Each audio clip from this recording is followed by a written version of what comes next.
Welcome back to another class on the Voice of Torah. We are in Parshat Bereshit, Perek Aleph, pasuk Bet. We are working in Ot Bet in Rashi. This will be part 2. Be'ezrat Hashem b'lineder. With this, we're going to conclude the class. I am using the Merkava. For those of you that are not aware that we started learning Torah through this format, meaning where you can visualize the words. Because Chazal tell us, Otiyod machkim yod, the words make you smart. So we're using the Merkava, so the credit goes to them for allowing us to be able to use their website. It's spelled Cava.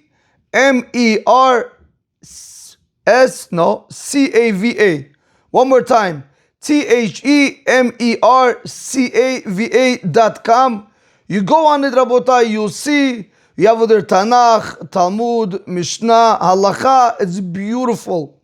I don't know how much of it they translated it, but they're translating a lot of Torah in order for us to be able to learn Torah. Now we want to thank them. Now I don't know who this person is. It says on the bottom, if you guys can see, today's learning is in loving memory of Ben Tzion Ben Yehuda Zatzal. We'll learn on his behalf. We're using their website. Might as well learn on them. Pay them back. Yeah, pay it forward. So we don't know who this is, Rabotai, but we're going to go ahead and we're going to learn on their behalf. Now, as we're going to go along, the nice thing about Merkava is, if you guys can see, I pressed on the Vahar Zaytatov, and the earth was unformed and void. So it basically translates the Torah verse for us. Now, also when you go to Rashi, when I go to Rashi, for example, Kisei Kavod, if you look on the bottom with the blue letters is, Kisei Kavod, also says the throne of divine glory. Okay, now Rabotai, the one thing again, this is very beautiful. We're going to try to do it with you in the English, what they're going to give us. If not everything's translated, we'll translate it. Otherwise, we're going to go ahead and we're going to work with what we have in front of us. Now, this is very beautiful, but I want to just share with you something. If you pay close attention, right, it says Kisei HaKavod, right? The throne of divine glory. I could have translated this, right? The Kisei HaKavod meaning the chair, the honorable chair of Hashem. Now, which makes more sense to say the throne of divine glory or the throne of Hashem, right? Or the Hashem's holy throne. Now, I want to just show you something, or meaning, or Hashem's honorable throne. Now, the reason why I'm saying this is because one of the things, the negative setbacks by having someone else translate it for you like this, does not allow you to think, does not allow you to define, which is fine. But where are you going to get stuck? Where are you going to have this problem? You're going to have this problem, for example, tomorrow you're going to see Kisei Kavod. Now you're going to want to go and you're going to want to remember exactly what you saw in the Merkava, the throne of divine glory. Now that is bad. That is not how you want to learn Torah. You want to be able to know what each word means. For example, Kisei literally means chair. HaKavod means honorable or honor. I could have said the honorable chair, meaning Hashem's honorable chair. That's what I could have said. I don't have to use the throne of divine glory, which even sounds more better. But what I do want to show you is, I don't want you guys to get stuck with the English, okay? I want you guys to remember that Kisei, what it really means. Now, as we go along, Rabotai, you'll see, look, in the next word, for example, Omed Ba'avir, right? Omed Ba'avir literally means standing in the air. They say, well, standing in space, which is the same thing, but I don't want you to limit yourself to just the way it's translated. So now when you have to learn something else, you're going to try to put that same translation. No. You want to be able to understand the word. What does it mean, Omed Ba'avir? That Hashem's holy throne was standing in the air or on air. We'll see how the pasuk is going to translate it. But that's it, Rabotai. I want you just to pay close attention. Next, we're going to see Umarachev al Pnei Hamayim. Right? And it was hovering. Right, so over here says hovering over the face of the waters, but you missed the word umerchev, which is fine, Rabotai, it's not a big deal. And it was hovering over the surface of the water, or over the face of the water, same thing. All I'm just trying to tell you, that whenever you are learning in English, just don't get stuck to go ahead and try to remember it word for word, because it's going to become difficult when you want to try to learn it in a different text, in a different format. It's going to become hard. Because remember, whenever you learn Lashon HaKodesh, you have to make sense of it the way the way it fits into the text, okay? So hopefully you guys are getting that. So, but I'm going to use the English with you. And then, but Rabotai, Baruch Hashem, we did this. The Chumash that I'm using, I'll just show it right over here. I showed this in the beginning right over here. This is the Safat Birura. So what I went ahead and I did was, right, so you have over here Bi'uri Rashi. So I took this Bi'uri Rashi and I put it on the computer for us to see. Again, all the credit goes to him. I'm not making $1 or a dime on these publications or using their books. I'm just trying to spread Torah, right? I want people to understand that. I want people to think that, copyright issues. No, Rabbatai, chas v'shalom. Now, so what did I do? I went over here and I put it onto the computer. So we're going to do the bi'ur inside with you. We're going to see it inside with you. After we're going to see the bi'ur, the clarification of the Rashi, we're going to do it in English. And then we're going to go back to this Rashi and you'll see how beautiful it is. Okay, Rabotai, let's start. So a formal welcome to the Voice of Torah. We are in Parsha Bereshit, Perek Aleph, pasuk Bet. This will be part 2 of the Shi'ur. We are in Rashi. So let's just do the pasuk outside. Here we go, Rabotai. The highlighted words, V'ha'aretz hayta tohu v'vohu. Again, I'm going to read with you the English. And the earth was unformed and void. V'choshech al panei tehom. And darkness on the face of the deep. Basically, there was darkness on the surface of the deep. V'ruach Elokim, and the Spirit of God. Over here we'll see why they're translating it already as the Spirit of God. But really could also mean V'ruach. Ruach could mean the breath of God. Or Ruach could mean also the wind of God. Hello. And we'll see why does it have to say, why do we have to learn to read Ruach, Spirit of God, and not the breath or not the wind of God? Because the next pasuk says, that the Spirit of God or the Ruach of the wind of God was hovering on the face of the water, or hovered over the face of the water. Okay, now Rabotai, this is the pasuk. So let's go try to see now the bi'ur. Let's try to see the explanation on it. Here we go.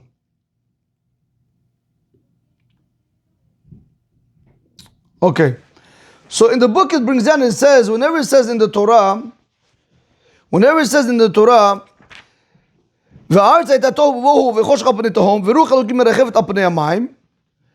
that, and the land was shockingly empty and void, and there was darkness on the face of the depth, and the Spirit or the wind of God was hovering over the face of the water. So comes the bi'ur and he says, which Rashi is going to explain this, V'choshech al panei tehom. Why did I put it in blue? I highlighted it in blue because that's what Rashi is defining it. When it says V'choshech al panei tehom, what does that mean? V'choshech al panei tehom, that there was darkness on the surface of the deep. What does that mean? So Rashi explains, again, this is all Rashi, by the way. This is also Rashi. This is Rashi. The next piece, okay, so you know something, let me do this. I should have done this, okay? I apologize, guys. 1 second, let me just... Rabotai, when you learn Torah, you must make sure you visualize clear and concise. Let's do this one.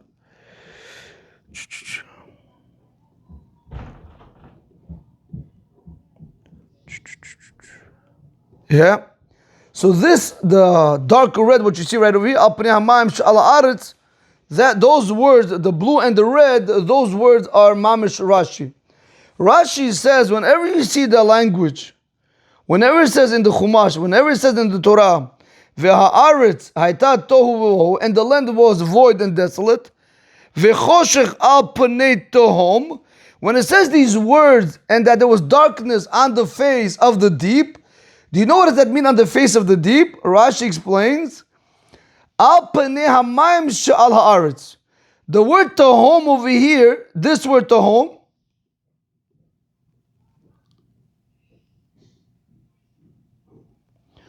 this word, the tehom over here, literally means, which is the water which is on the ground. All right, so one more time. When it says, And there was darkness on the face of the depth. You know what this depth is? This depth is the water. That's what he says. Watch this, Rabotai. Take the two words al panei hamayim over here. Let's do this. Let's take those two words al panei hamayim with al panei hamayim right here. No, al panei. Let's just do this for a second. Let's do this right here. All Rashi is telling you v'choshech al panei, same thing. Tohom is like this. Hamayim shal haaretz. The tohom over here is called the water which is the depth. Well, let's see.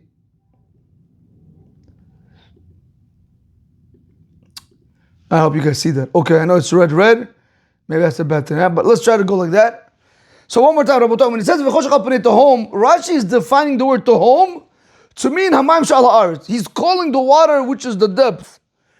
So that's what he says, v'choshech al panei tohom, and there was darkness on the face or on the surface of the depth. What is that? What is that depth called?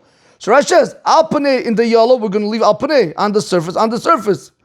What is the tohom? Tohom is hamayim shal haaretz, which is the water which is on the ground. Okay, so that's what it means. There was v'choshech, that there was darkness basically on the surface of the water. Now, why do we say on the surface of the water? Why don't you tell me that there was darkness inside the water? Rabotai, I don't know how many of you guys went boating. If you probably took your wife or you went by yourself. If you ever go boating, when you say that the boat is on the surface of the water, what does that mean? Does that mean that the boat is inside the water, like the submarines? That's what it means? Or does it mean the water is on the surface? Yeah, it's inside. It's not inside. It's on the top of the water, but it's not inside the water. Over here, he's trying to tell that there was darkness on the face, on the surface of the water. So watch this, Rabotai. If you ever go boating in the morning during the day, when you look into the water, you see it's blue, but the water is not blue. The water is white. It's clear, but it's blue only because of the sky. Now, when you look at it during the day, you see it's clear. It's because whatever the sunlight gives, you see light. You see it's clear. But if you look at it at night, if you're on a boat ever at the night, you'll see it's dark. What does it mean? It means to tell that there was darkness on the surface of the water which is on the land. Now understand it like this, Rabotai. The whole world, when Hashem created the world, there was void, there was chaos, there was nothing that Rabotai was unformed. I like that English word. It was unformed. Now, when there was water, it wasn't like there was water halfway, that this is the land and then this is the water. No, that's not how it was. The whole world was with water. We see today tsunamis, we see today hurricanes, and we think, wow, but imagine the whole world was basically a whole ocean. The whole world was covered with water. So where's that darkness? How can you tell me that there's darkness on the water? What do you mean? What do you mean the dark? How can there be darkness on the water if the whole world is water from top to bottom? So that's what Rashi is telling you over here. Al panei hamayim shal haaretz. It was, this darkness was on the surface of the water, which that water was on the land, on the earth. Now, where is that darkness? Like I tried to explain it before. That darkness is the surface. There was still dark. Again, for sure there's darkness inside the water. That's pashut. But I'm talking about when you look into on the surface of the water, if you're on a boat at night, you look into the water, you see it's dark. Still there's darkness. It doesn't mean that, basically there's a layer of darkness, right? And let's say the few 5 inches, few 10 inches, 12 inches of the water, that's what it means that there was darkness on the surface of the water. Or I can learn it another way about that. There was darkness on the surface of the water. Again, remember, we're learning right now that the water covered the whole world. So where's the space for darkness? Again, it's very hard for us to fathom. But that's how it works. If there's the whole thing is, something? Watch this. If this whole thing is the world, and this is the whole water from here till here, and this is the earth, fine, water. This area of the water right here, which you see the silver, that was basically darkness. That's what it says. That there was darkness on the face, because that area was still dark. Okay, so Rabotai. Now, let's just see something one more time. Let me go back. It says, right, and the earth was unformed and void. V'choshech al penei tohom, and there was darkness on the face of the deep. What do we define the word deep? Al penei hamayim she'al arsh. We're defining the word deep is going on the surface of the water. We're defining water to mean over here deep, which is on the earth. Now, Rabotai, again, I don't know how many of you guys listen to my Gemara classes, or my Halacha classes, or my Mishnah classes, or the Even HaEzer classes, or Nida classes, or Chavetz Chaim and Mishlei, or other Musar classes, I don't know. But one thing I want to teach you, that whenever you're learning Torah, I know a lot of you guys are thinking, Rabbi, how many times can you say the same thing, right? When you're learning Torah, Chazal tell us, you got to learn it 4 times minimum, 4 times in order to be able to understand it. That's it. Whenever you take any Gemara, I'm just going to get a Gemara, Rabbi, give me 1 second. Whenever you'll take any Gemara, if you pay close attention, right over here Rashi, right over here, this line right here Rashi, it gives you, again, Rashi or Tosfos doesn't matter, it gives you 4 lines always. Why does it always start with 4 lines? To teach us that you have to do, in order to be able to understand what you're learning, you have to do it 4 times. Now, and then you have to also review it. If you really want to know it good, you never want to forget, you have to do it 101 times. Chazal tell us that a person who learns Torah 100 times versus a person that learns Torah 101 times, the one that learns 100 times is not called an Eved Elokim. The one who learns it 101 times is called an Eved Elokim. He's called a servant of God. 1 time! Yes, because that one is for Hashem. Because how much can you do it over and over? But Rabotai, why am I saying this? When you see me going back and forth, especially in my Gemara classes, Halacha classes, Even HaEzer, Mishnah, Chumash, right? In all of these classes, Rabotai, you have to understand every single word that I'm saying right now over here when it comes to Torah, it is 613 mitzvot. Now, I want to just share with you something. I'm just going to do a calculation right here, 1 second. Let's just say I'm able to get out. Again, I could speak much more than 60 words in a minute. But let's just say I speak 60 words of Torah in 1 minute. Gives me 3,600 mitzvot. 3,600 mitzvot I just did. Rabotai, in that month you won't cover 3,000. Impossible. You can't do it. It's very hard. Unless you're wearing tzitzit, and unless you're learning Torah all day, you're not making 3,600 mitzvot, even in 6 months. Now, if I go and I times it by 60 minutes, wait, 1 second, 60 words of Torah times 60 seconds, that's given in a minute, times, let me just see something, times 60 minutes, 1 second, it gives me 216. 1 second, guys, give me 1 second, let me make this clear. How could that be? 1 second, let me just calculate this, because I know it's a little bit more. Give me 1 second. Okay, I just want to make the calculation because it's not coming out good. I know how much it's supposed to come out, but it's giving me the wrong calculation. So let me just try to do this. So if we take, I'm gonna just write it down, so this way I see it good. So if I take 60 words of Torah times 60 seconds in a minute, that's going to give me 3,600 mitzvot. But now, if you take 3,600, because every single word of Torah is 613 mitzvot, times that by 613 mitzvot, I'm going to get 36,780. Times that by 60 minutes, I'm going to get 2.2 million something. So Rabotai, in 1 hour of learning Torah, remember 60 words of Torah in 1 minute comes out to 36,780 mitzvot. So that's where my mistake was. I said 60 times 60, but I should have first multiplied the 60 times 613. So if you take 60 times 613, 1 second, 60 times 613, right, gives you 36,780 times 60 minutes, going to give you 2.206 Basically 2.2 million mitzvot. That's a lot of mitzvot, Rabotai. I put it to you this way. Why am I saying this? When you see me going back and forth, every single word is 613 mitzvot. Understand it. Not only are you doing chazara, not only are you learning Torah, not only are you getting mitzvot, but Rabotai, this is what's called a melech, to be able to understand what you learn. It's not just to go out and translate it and that's it. Okay, fine. So let's continue back over here. So that's what we explain. When it says v'choshech al pnei tohom, and there was darkness on the face or on the surface of the deep over here is hamayim she'al ha'aretz, which is the water on the earth. Now comes the biur. Now comes this book where it explains, clarifies for us this Rashi, and he says like this. Let me make it a different color. Let's make it this color. Oh, too light. No, I don't like it. I think it's too light.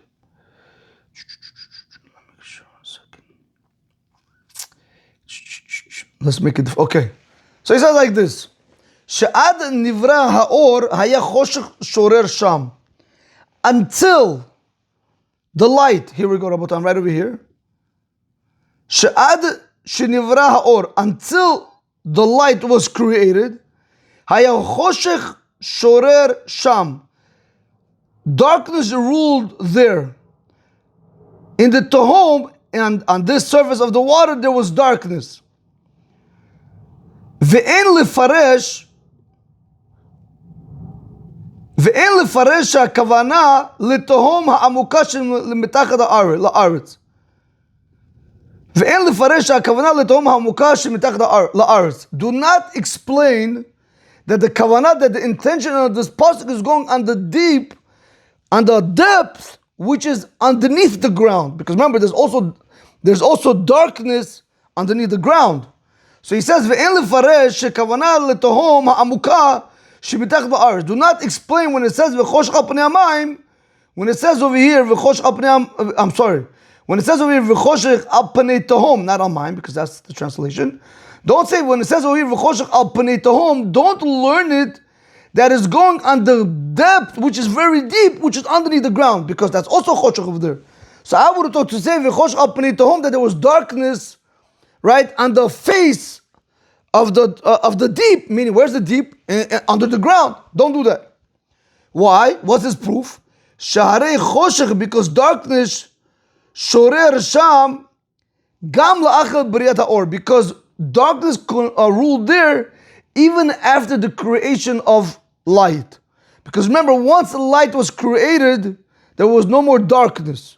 It was light. So I have to be able to say v'choshech al panei tohom. I have to be able to say that there was darkness on the face of the depth. Which type of depth? Where I'm able to go and make it into light afterwards, because we'll see it later on when Hashem created the light. Okay, Rabotai, so let's do this.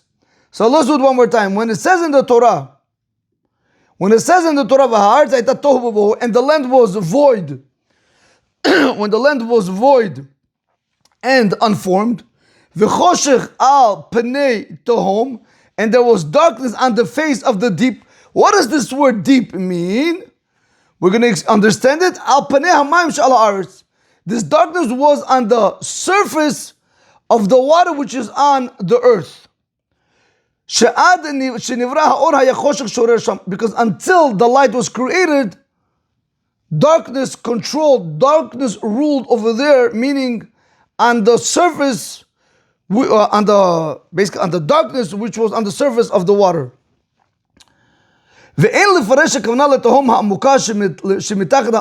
And do not explain that is going on the very great depth underneath the ground. Why?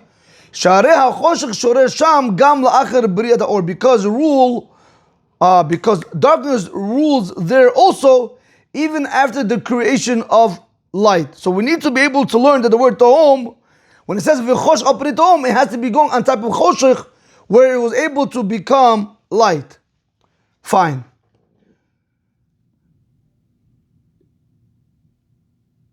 Okay. Now, Rabotai, we're going to move to the next piece. Richuv kisei hakavod. We're going to see that when it's said over here, When it said in the Torah, Veruach Elokim, when it said over here, in the Spirit of God, we'll see why you have to say the Spirit of God, but you could have also said the wind of God. Mirachefet al pnei hamayim, and the Spirit of God was hovering, or it hovered over the face of the water. Now we're going to have to go and understand, Rashi is going to explain to us, why did I have to say Veruach Elokim mirachefet al pnei hamayim? Why did I have to use the language hovered? For what? So Rashi explains to us.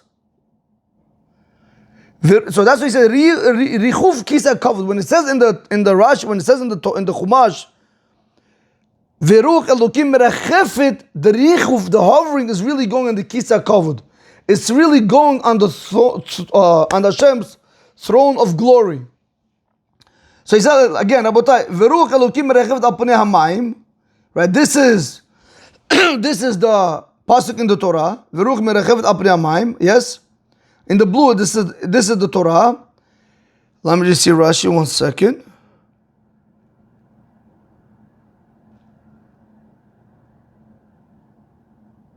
Okay. Fine.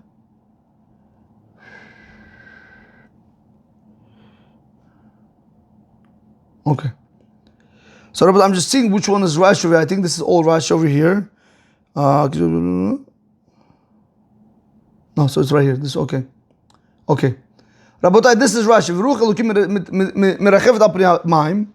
And we said that the Spirit of God it hovered on the face of the water. So the Biur explains, he says, Ein hakatuv mitparesh ki pishuto. You shouldn't learn the verse, you shouldn't explain the verse like it's simple understanding. The way it sounds, that you shouldn't do. Why?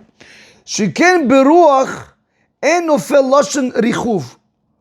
Don't learn when it says Veruach Elokim, don't learn that this was the Spirit of God, that this was the wind of God. Don't learn that when it says Veruach Elokim, don't say that that's what it means. It means the Ruach Elokim. No, don't learn it like that. Why?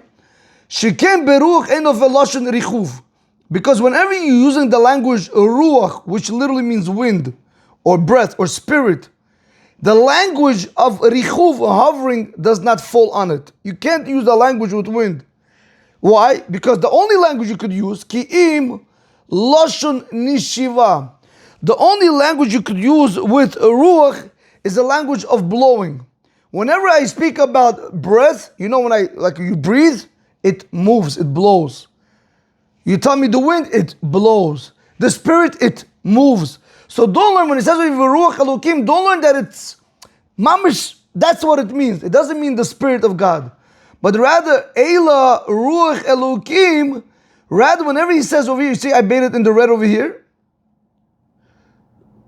This Ruach Elokim, and this Ruach Elokim, right now Rashi is explaining to us what does this mean.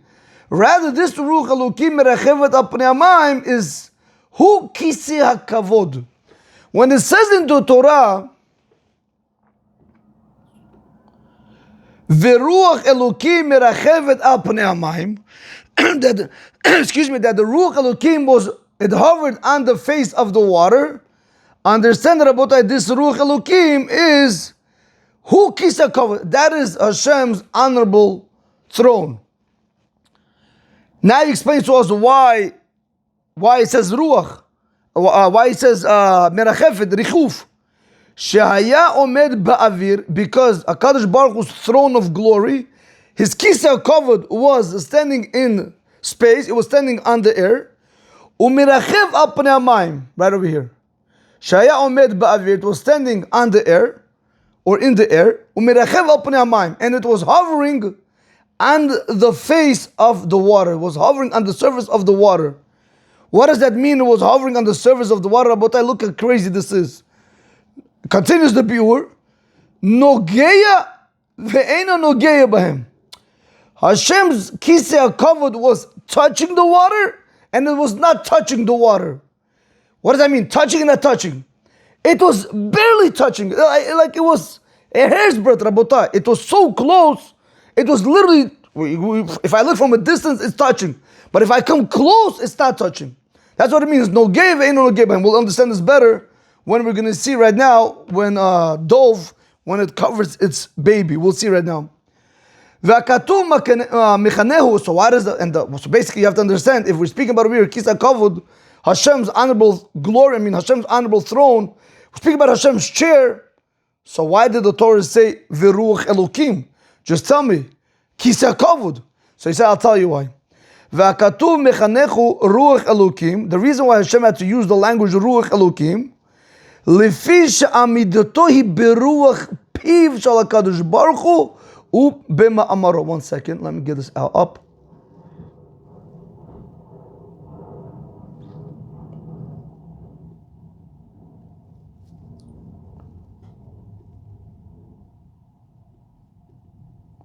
Very here, Rabotai.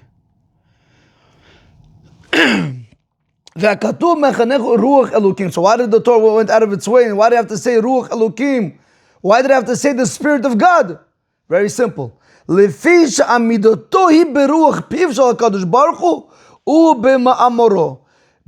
in order for the Kisa Kavod, in order for Hashem's holy throne to be able to stand on the water, it had to be done, the standing was done, Beruach Piv, with the breath of Hashem and His commandment.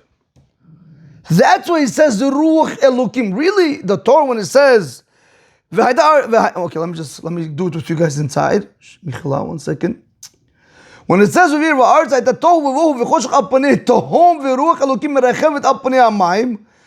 He use the language Viruach Elokim if it's really going on the Kisa Kavod?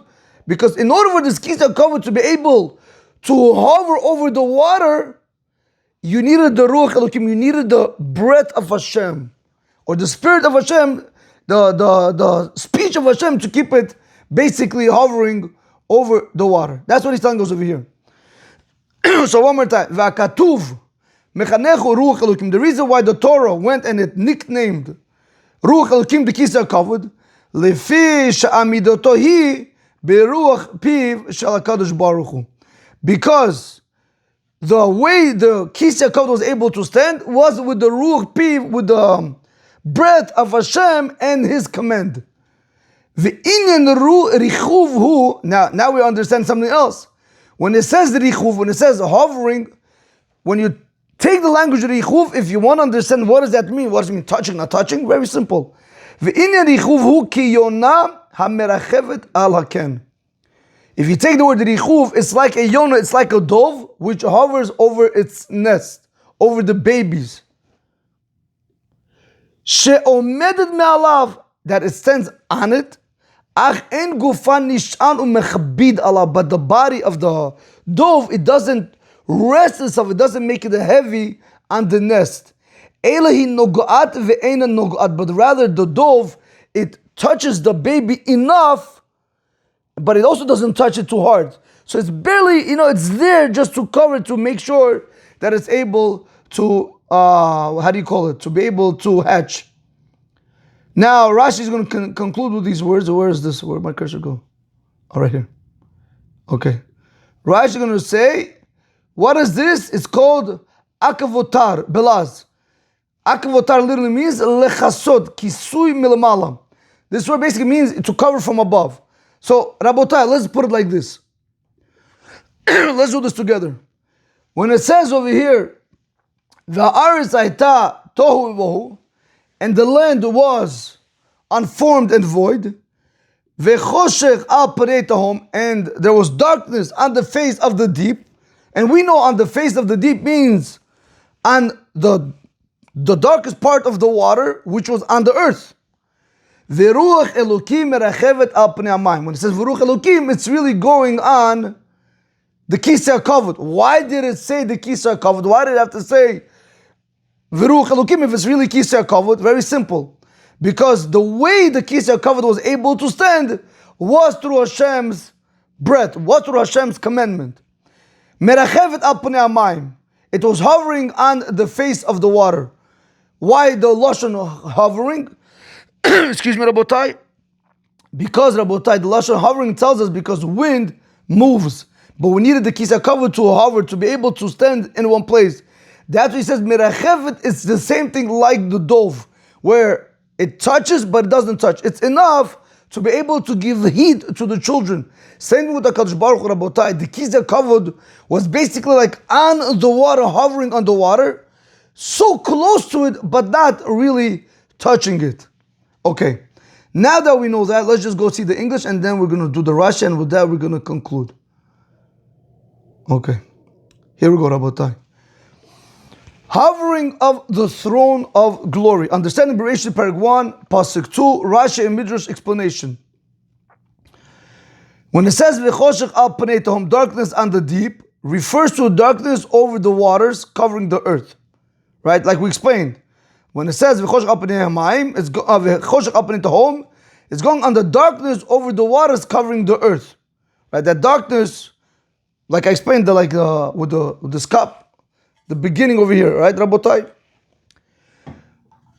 Not talking about darkness under the earth. Why? Because when Hashem created light, He had to create light in a place where there's already darkness, meaning where there was darkness, and He made it to light. But the problem, things underneath the ground are still dark till today.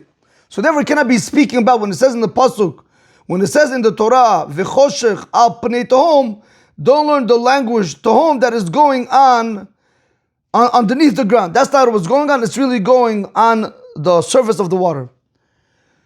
The reason why darkness ruled, because light had not been created yet. The reason why we want to learn that it's going on the water, because we know that that's when darkness ruled in the world before Kadosh Baruch Hu created light. Once Hashem created light, the darkness removed itself. But under the ground, darkness still stayed. Moving forward. Richuv Kisei Kavod, right? That's already the beauty of what we saw. Hovering of the throne. Ruach Elokim does not mean wind. Does not mean the wind of Hashem. That does not mean it. That's what it, because Rabotai, when you take the word Ruach Elokim literally means the wind of Hashem. But that does not mean wind. Rashi and Midrash explain it as the throne of glory. Kisei Kavod, Hashem's throne of glory.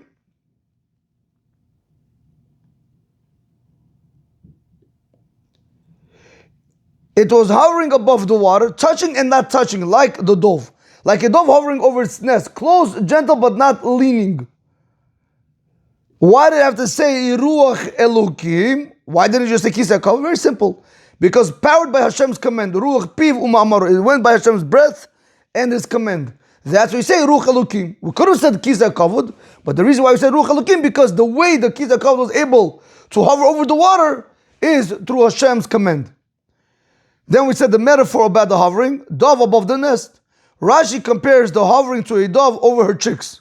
She hovers, flaps gently, and doesn't lean on the nest. Okay, now that we did all that, let's go see the Rashi. All right, so let's do this pasuk one more time, and then we're going to move right into Rashi. Va'aretz hayta tohu vohu, and the land was unformed and void. V'choshech al panei tehom, and we explained the choshech al panei tehom. Now we have to see the Rashi on this piece. What does it mean v'choshech al panei tehom? Rabotai, if you guys can see right over here, yes, if you guys can see that. All right, Rabotai, if for whatever reason it's too small, just zoom in. Right, it says al panei tehom. What does it mean al panei tehom? Al panei hamayim. When we use the language tehom, it does not mean the tehom. It does not mean the depth underneath the ground. What does that mean, al panei tehom? It means on the surface of the water which is on the earth. That's what Rashi then goes, al panei tehom, al panei hamayim she'al haaretz. Now, Rabotai, I just want to show you something. Look how beautiful this is. Look how beautiful Torah is. I'm telling you, Rabotai, learning like this, you won't be able to forget this Rashi. You ask anybody, why does Rashi have to say al panei tehom she'al haaretz? What do you mean? First, they're not going to know what it means tehom. And you have to go explain it. They're going to think, where's darkness? They're going to think under the ground. That's why, Rabotai, it's very important to learn Torah in depth and not just, what do you call it? I don't know how you call that word. Not just, no, just to, I did it. No, Rabotai, it doesn't work. You have to really learn Torah. The whole purpose of the Torah that was given to the Jewish people to be amal in it, to toil in it. Not like, you have Rabotai today, you have ChatGPT, you have, you have Google, you have Instagram, you have everything about that. You don't have to do anything. All you got to do is just Google up, you're going to find everything. But that's where it steals your reward. That's where the Yetzer Hara Rabotai, you could use it. Here, I'm using this. Look how beautiful this is, Rabotai. I'm using this in order to use technology in order to help you. Good. Learn Torah that way. I'm not telling you not. But if you just learn just to have the information, Rabotai, you're losing the reward of amelis. The whole thing is amelis b'Torah. Fine. So that's that. Okay, next. Moving on to the next piece. Then we saw in the Chumash, Veruach Elokim, right? Why do you have to say Veruach Elokim? 1 second, guys. Let me get the Rashi. Why does the Veruach Elokim Merachevet? I'm right over here on the Rashi now. Veruach Elokim Merachevet. So Rashi explains to you, the Ruach Elokim over here, Kiseh HaKavod. And it had to be going on the Kiseh HaKavod. And we explain why it couldn't be Ruach Elokim. Because the word says Merachevet, because it says hovering. And Ruach doesn't hover, so we have to learn that it's Kiseh HaKavod. So again, that you wouldn't know without the biur, without the explanation. So he says, Veruach Elokim Merachevet, Kiseh HaKavod Omed Be'avir. The Kiseh HaKavod is standing in space. Umirachev al panei hamayim. What's that? Where's the English? Oh, right there. Okay, Rabotai, I'm sorry. Let me do the English with you. I want you guys to all see the English. Okay, there we go. Veruach Elokim mirachefet, and the Spirit of God was hovering. What is the Ruach Elokim? Kiseh HaKavod, the throne of divine glory. Omed ba'avir was standing in space. Umirachev al panei hamayim, hovering over the face of the waters. Beruach piv shel HaKadosh Baruch Hu ubema'amaro. Right? By the breath of the mouth of the Holy One, blessed be He, and His command. Now, we have to understand why. Again, we wouldn't know this, Rabotai. Why did it have to tell us Ruach Elokim if it's really Kiseh HaKavod? So the reason is because the reason why the Kiseh HaKavod was able to go ahead and hover on the face of the earth was because of the breath of the mouth of the Holy One. Now we resembled it to what? Like a dove that hovers over its nest. Why am I not getting this? 1 second. Here we go. In Old French, akivoter, which means that, to go ahead and explain, that was a kiss, like it was a covering. Okay? Now, Rabotai, if you guys don't mind, let's just do this one more time, and with this we're going to conclude. I'll do this first, and then we're going to do the Rashi without any explanation why it had to say like this, why it had to say like this. Let's just see the pasuk, and with this we conclude Perek Aleph, pasuk Bet. Be'ezrat Hashem, B'li Neder, Rabotai, we're going to do pasuk Gimel in the following class. Va'aretz hayta tohu v'vohu, and the earth was unformed and void. V'choshech al panei tehom, and there was darkness on the face of the depth.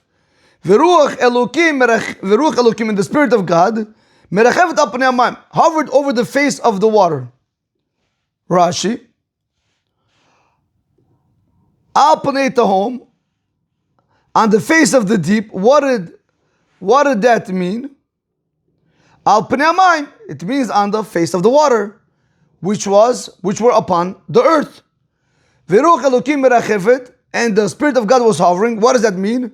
Kiseh HaKavod. It's referring to the throne of divine glory. Omed ba'avir was standing in space. Umerachev al panei hamayim, and it was hovering over the face of the waters. Beruach piv shel HaKadosh Baruch Hu, by the breath of the mouth of the Holy One, blessed be He. Ubema'amaro, and by His command. Keyona merachevet alaken, like a dove that hovers over its nest. Oktiber belaz, in Old French, akutaveter, which means it was hovering, which means it was covering.